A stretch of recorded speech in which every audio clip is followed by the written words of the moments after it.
Muy bienvenidos sean todos a la octava sección de nuestra serie Principios de Interpretación Profética. Quedamos en la última ocasión señalando el principio número 22, por lo menos en nuestra lista de estudio. El significado asociado con los números. Es de mucha importancia, les decía, que captemos esto. El ignorar el significado de los números nos va a quitar, nos va a impedir disfrutar el estudio de las profecías como debiéramos hacerlo, para lo que están escritas. Algunos ejemplos en relación al significado asociado con los números en el estudio de las profecías. Algunos ejemplos nomás, porque si no nos llevaríamos demasiado en esto. El número 7, por decir algo, el número 7 es símbolo de perfección. Así podemos mirar a manera de ejemplo nomás también Proverbios, el capítulo 9 y el versículo 1. Proverbios 9, 1. La sabiduría edificó su casa, labró sus 7 columnas. La sabiduría edificó su casa, labró sus 7 columnas. ¿Qué tenemos aquí? El número 7 es analizado aquí, o más bien mencionado o citado aquí como símbolo de lo perfecto. Las 7 columnas en las que se basa la sabiduría. Génesis 7, 2, por ejemplo, otro ejemplo de el significado asociado de los números, en este caso con el 7. Génesis, de paso, capítulo 7, versículos 2 y 3. De todo animal limpio tomarás 7 parejas, macho y hembra, mas de los animales que no son limpios, una pareja, el macho y la hembra. También de las aves de los cielos, 7 parejas, macho y hembra, para conservar viva la especie sobre la faz de la tierra. Otra vez, ¿por qué 7 parejas de los animales limpios? Porque eso representaba el número completo de la especie de esa que era necesaria, lo que era necesario mantener. Un ejemplo en el Nuevo Testamento, Mateo, el capítulo 12. Mateo 12, el versículo 45. Mateo 12, 45. Dice entonces, hablando del espíritu maligno, entonces va y toma consigo otros 7 espíritus peores que él, y entrados moran allí, y el postrer estado de aquel hombre viene a ser peor que el primero. Así también acontecerá a esta mala generación. Está hablando del que es limpiado, pero se descuida, y otra vez los espíritus malignos que controlaban antes su vida vuelven a él. Pero lo que quisiera recalcar aquí es que viene con 7. Lo que significa es poseído totalmente. Es una situación terrible, pero que no nos corresponde analizar ahora. Hay algunos ejemplos más. Veamos, por ejemplo, Lucas 17, 17, del significado de este número. Hay muchos textos, pero por ver algunos.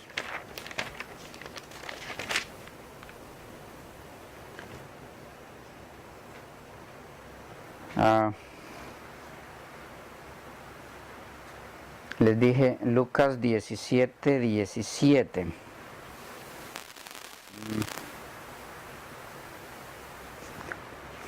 Creo que equivoqué ese texto, porque de lo que nos menciona allí, a ver, asegurémonos, 17, 17. No, aquí es alusión al número 10, ¿ok? En Hechos, vamos a Hechos, les quedo pendiente con ese. Hechos, y vamos a ir al capítulo 6, el versículo 3. Dice, buscad pues, hermanos, de entre vosotros a 7 varones de buen testimonio, llenos del Espíritu Santo y de sabiduría, quienes encarguemos de este trabajo. 7 personas fueron las que fueron asignadas para ser elegidos como diáconos y debían ser llenos del Espíritu Santo. ¿Por qué 7? Porque otra vez 7 representa la perfección, ¿okay? Lo completo. Tenemos, por ejemplo, en Apocalipsis muchos ejemplos de eso. Veamos uno. Apocalipsis, el capítulo 1 y el versículo 4. Apocalipsis 1:4. Juan a las 7 iglesias que están en Asia. Gracia y paz a vosotros, del que es y que era y que ha de venir, y de los 7 espíritus que están delante de su trono. Otra vez, 7 iglesias seleccionadas, escogidas porque representan la totalidad del pueblo de Dios, de la iglesia cristiana. Hay muchos ejemplos más. Los que quieran varios textos más para ejemplos de esto, podemos hacerle llegar el material, el mismo que yo estoy usando aquí para las lecciones estas. Esto está listo, está digitado para enviárselos a ustedes, a los que lo deseen. Solo nos envían, nos lo piden por correo o por la página, por los diferentes medios que tenemos disponibles. Se los hacemos llegar y ahí están todos los textos más, bueno, no todos, algunos de ellos porque son muchos, donde pueden ver varios ejemplos más. El número 10, por ejemplo, que representa el número 10, representa más bien lo indefinido. Miren, por ejemplo, Mateo 25, entre tantos textos, Mateo 25, el versículo 1, 25:1. Entonces el reino de los cielos será semejante a 10 vírgenes que tomando sus lámparas salieron a recibir al esposo. 10 vírgenes, ¿ok? ¿A quiénes representan las 10 vírgenes? Representan las personas que están en la iglesia del Señor, por lo menos los que se congregan o asisten. 5 de ellas, dice el relato, prudentes y 5 imprudentes. Pero, ¿por qué 10? Porque representa una generalidad, ¿ya? No son 10 los miembros de la iglesia de Cristo. De paso, aquí hay un detalle interesante para algunos que utilizan el caso del tema de los 144,000 para decir, ven, allí se menciona el número, 144,000. Por el hecho de que se menciona el número, quiere decir obligatoriamente que son literales, si no, ¿para qué se va a mencionar el número? Bueno, aquí tenemos un ejemplo de la mención de un número específico, 10 vírgenes. Y esto no significa obligatoriamente, ni mucho menos, que los miembros de la iglesia cristiana son 10, ¿o sí? Pero aquí está el número específico, ¿ya? Un ejemplo nomás. En la serie de los 144,000 estaremos analizando esa situación. Pero el número 10, volviendo al punto, después de la relación que hice allí con esto, el número 10 es símbolo de lo indefinido, lo más general. Número 12, por ejemplo, repito, para no ver tantos textos y poder avanzar en los demás principios, ustedes pueden solicitar el material y se lo hacemos llegar por la misma red. El número 12, ¿qué representa? Representa lo completo, representa organización, representa orden. Miren, por ejemplo, Génesis 17, el versículo 20. Génesis 17, el versículo 20.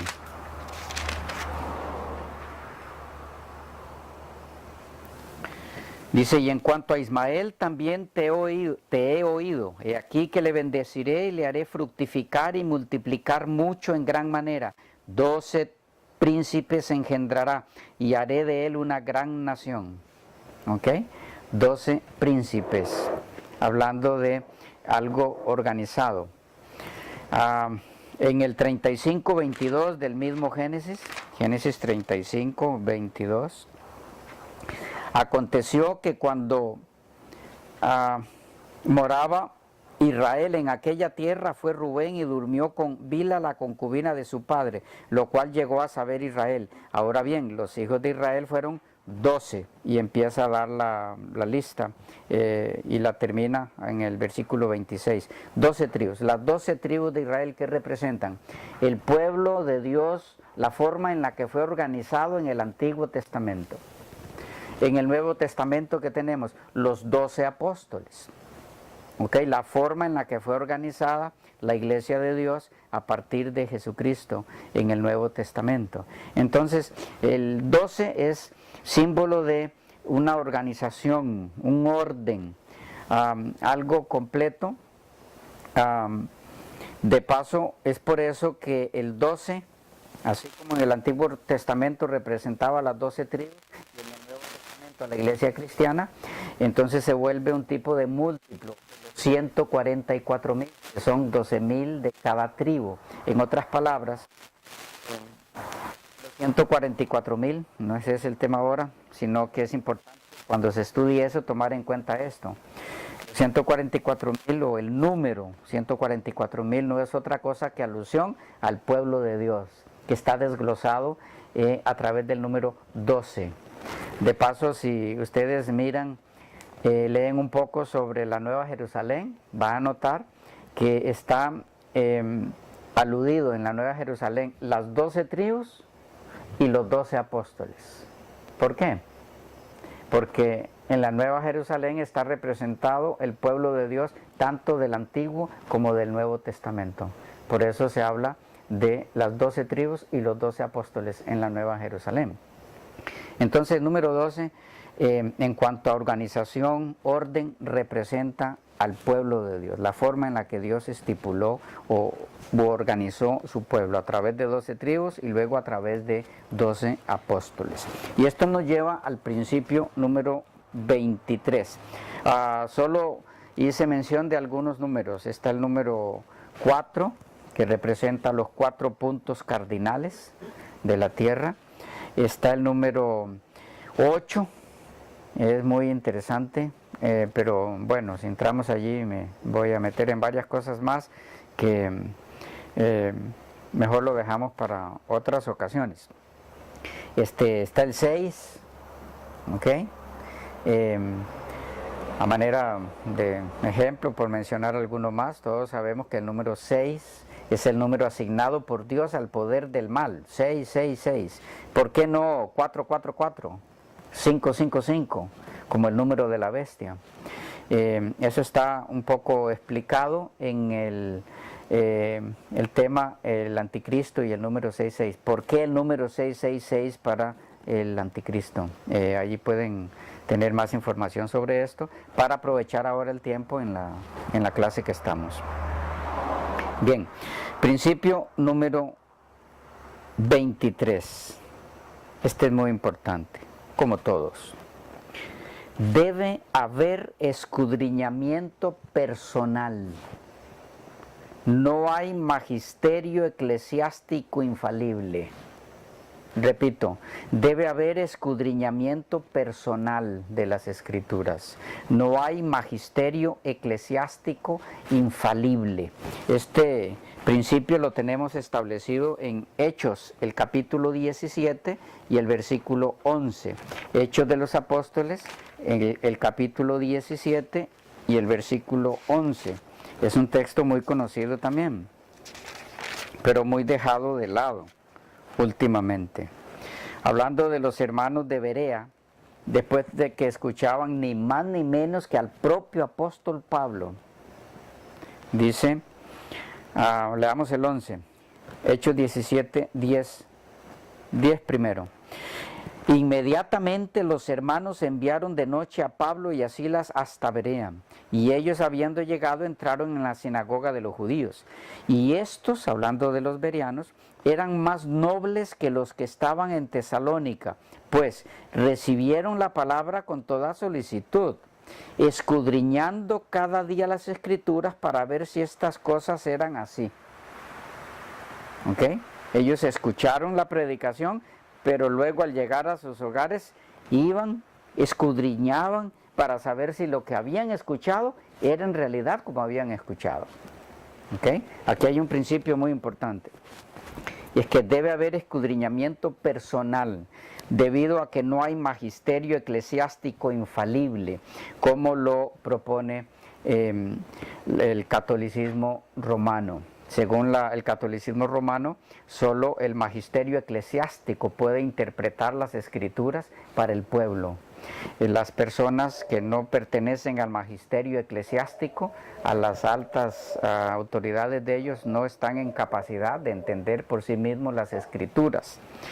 Pero esa no es enseñanza de la palabra de Dios. Leo al respecto de Elena G. de White, Testimonios para los Ministros, página 103. La Biblia no debe ser interpretada para acomodarse a las ideas de los hombres, por mucho tiempo que hayan tenido estas ideas como verdad. No hemos de aceptar la opinión de comentadores como la voz de Dios. Ellos eran seres mortales como nosotros.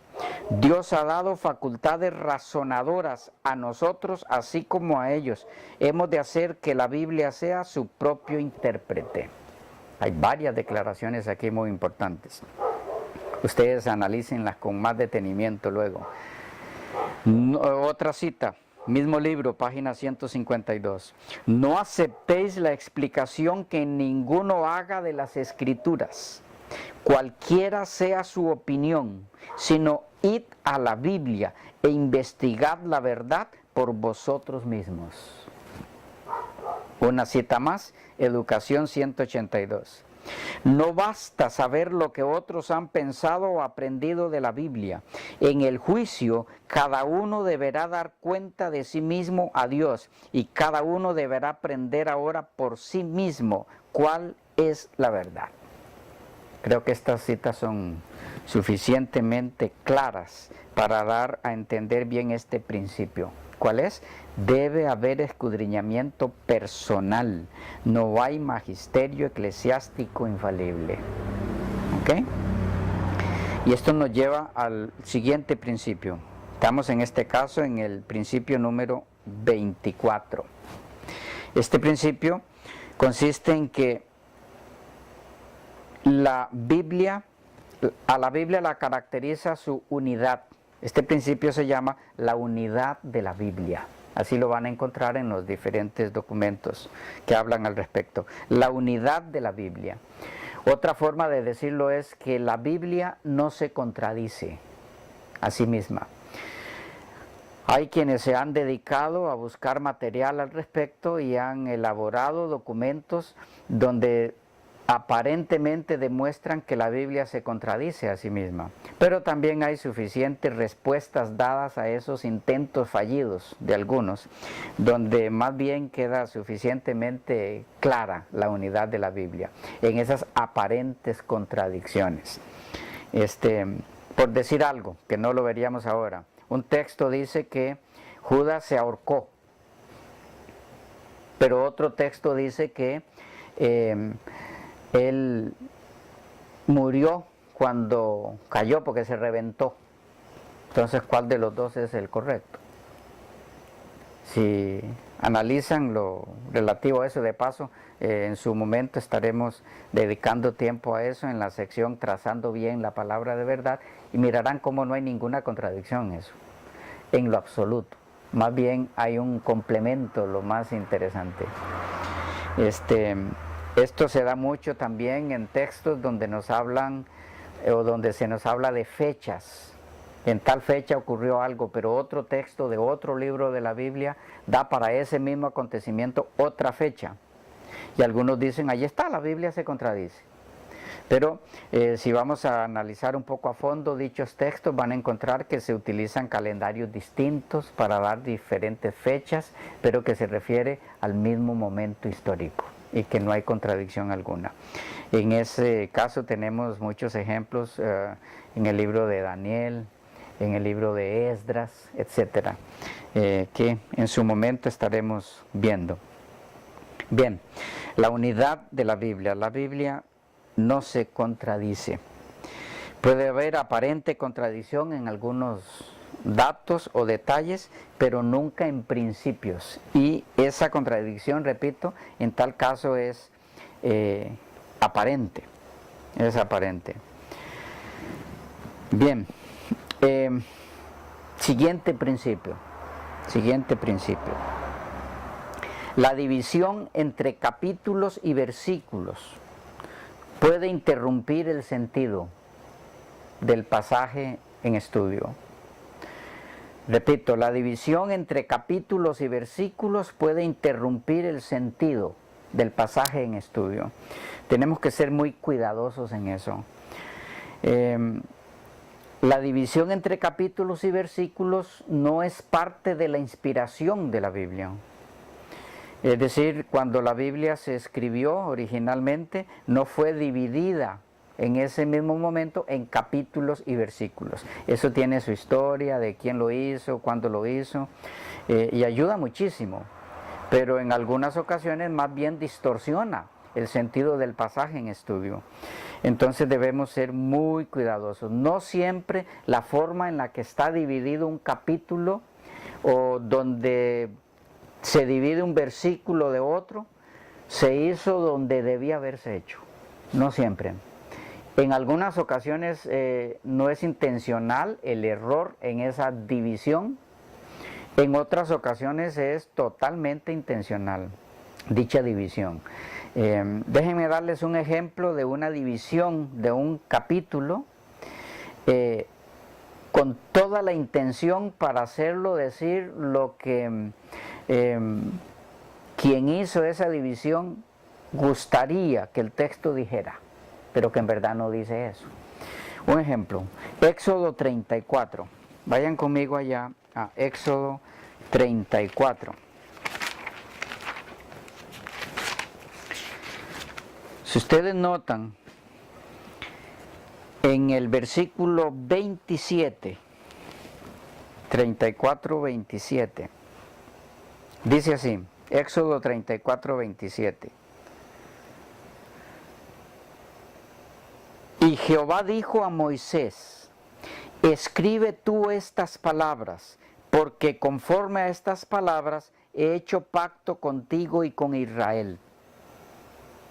Y él estuvo allí con Jehová 40 días y 40 noches. ¿Quién? Moisés, obvio, ¿verdad? Y él, a quien se le dijo en el versículo 27, y Jehová dijo a Moisés, escribe tú estas palabras, porque conforme a estas palabras he hecho pacto contigo y con Israel. Y él, Moisés, estuvo allí con Jehová 40 días y 40 noches, no comió pan ni bebió agua. Y escribió en las tablas las palabras del pacto, los 10 mandamientos. ¿Ven el problema que tenemos aquí? ¿Qué está diciendo aparentemente lo que recién leímos? Que los 10 mandamientos fueron escritos por Moisés. Ok, vamos de nuevo. El versículo 27 dice así, y Jehová dijo a Moisés, escribe tú estas palabras, porque conforme a estas palabras he hecho pacto contigo y con Israel. Y él, Moisés, de quien habla el versículo 27, que estuvo con Jehová, y él estuvo allí con Jehová 40 días y 40 noches, no comió pan ni bebió agua, y escribió en las tablas las palabras del pacto, los 10 mandamientos. Aparentemente lo que aquí dice es que quien escribió los 10 mandamientos fue Moisés. Entonces tendrían razón quienes llaman a los 10 mandamientos ley de Moisés. Pero ¿dónde está el problema aquí? En la división que hizo el traductor de la versión que estamos leyendo en este caso. Estoy leyendo de la Reina Valera del 60. ¿Qué problema tenemos? Que si ustedes notan, dice al inicio del versículo 27, el subtítulo que tiene allí es Moisés y las tablas de la ley. Ok, eso no lo mencioné al principio, estamos hablando de las divisiones en capítulos y versículos, pero aquí tenemos una división o una subdivisión dentro de un capítulo, que es el capítulo 34.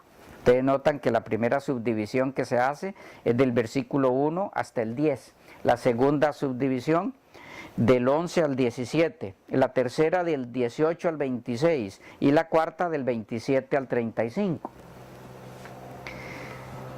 Esta subdivisión, esta última por lo menos, del 27 al 35, fue una subdivisión que se hizo con prejuicio determinado. ¿Por qué?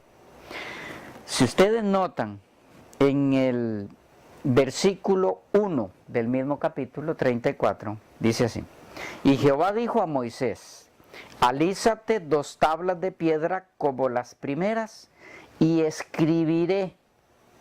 Note, no dice y escribirás. No, alízate 2 tablas de piedra como las primeras, y escribiré. Yo, Jehová, es el que está hablando. Y escribiré sobre esas tablas las palabras que estaban en las tablas primeras que quebraste. Esto va en unión con Deuteronomio. Deuteronomio 10, versículo 1 en adelante. Dice, en aquel tiempo Jehová me dijo, lábrate 2 tablas de piedra como las primeras, y sube a mí al monte y hazte un arca de madera. Y escribiré en aquellas tablas las palabras que estaban en las primeras tablas que quebraste, y las pondrás en el arca. E hice un arca de madera, dice Moisés, e hice un arca de madera de acacia, y labré 2 tablas de piedra como las primeras, y subí al monte con las 2 tablas en mi mano. Y ahora vean el cambio de persona. Y escribió, está hablando Moisés y dice, yo hice las tablas conforme a la instrucción que Dios me dio. Pero luego cuando pasa a hablar de quién escribió en las tablas, dice, no dice y escribí en las tablas, sino y escribió en las tablas, conforme a la primera escritura, los 10 mandamientos que Jehová os había hablado en el monte de en medio del fuego, el día de la asamblea, y me las dio Jehová. Y luego dice que las puso dentro del arca del pacto. Bien, volviendo a Éxodo 34, es claro que quien escribió los 10 mandamientos, tanto en la primera ocasión, en las primeras tablas, como en las segundas tablas, fue Dios. ¿Por qué entonces aparentemente dice aquí el versículo 28 que fue Moisés? Todo el problema estriba en la forma en la que se dividió esta última parte del capítulo. ¿Por qué? Simplemente allí donde dice Moisés y las tablas de la ley, si se quiere hacer alguna división correcta, acorde con el texto bíblico y que no distorsione para nada el resto de la palabra de Dios, debió haberse puesto ese subtitulito a partir del versículo 28. ¿Por qué? Porque el versículo 27 corresponde a lo dicho a partir del versículo 18 hasta el 27. Lo que tiene que ver con las fiestas anuales. A partir del versículo 18, Dios le da las instrucciones a Moisés sobre todo lo que son las leyes ceremoniales, incluidas las fiestas, específicamente hablando aquí, las fiestas anuales. Y cuando termina de darle la instrucción sobre esas fiestas, dice en el versículo 27, y Jehová dijo a Moisés, escribe tú estas palabras, porque conforme a estas palabras he hecho pacto contigo y con Israel. Las palabras que ya les había dicho o le había dado a él en instrucción sobre las fiestas anuales. Allí termina esa sección. Y ahora viene la sección de la que se nos habló al principio en el versículo 1 del capítulo, que tiene que ver con los 10 mandamientos.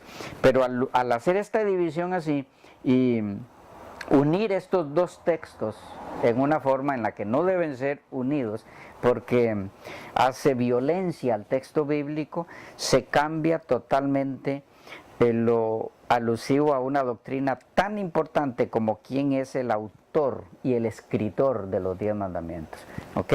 Aquí tenemos un ejemplo de cómo divisiones en un capítulo pueden alterar totalmente el significado del texto. Igual sucede en algunas ocasiones donde se divide un capítulo o se termina un capítulo e inicia otro, cuando en verdad el relato que continúa es el mismo y no tiene por qué haber terminado el capítulo allí.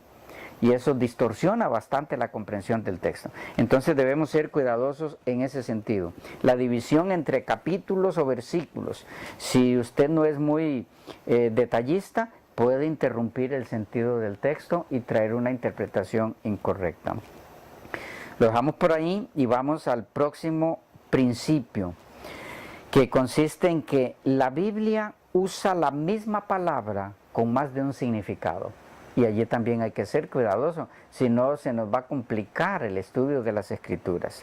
Si aplicamos una misma palabra para todas las cosas que conocemos, es decir, si tomamos una palabra y decimos, bueno, esta palabra significa tal cosa, porque la Biblia así lo dice en tal lugar, dejando de lado, olvidando que hay otros lugares de la Biblia donde se menciona la misma palabra con otros significados distintos a este que estamos viendo en ese versículo, se nos va a complicar el estudio bíblico. Vamos a terminar haciendo decir a la Escritura lo que no dice. ¿Cómo podemos aplicar de la mejor forma este principio? La Biblia usa la misma palabra con más de un significado. Vamos a verlo con algunos ejemplos en la sección que sigue porque se nos volvió a ir el tiempo. Que Dios les bendiga mucho.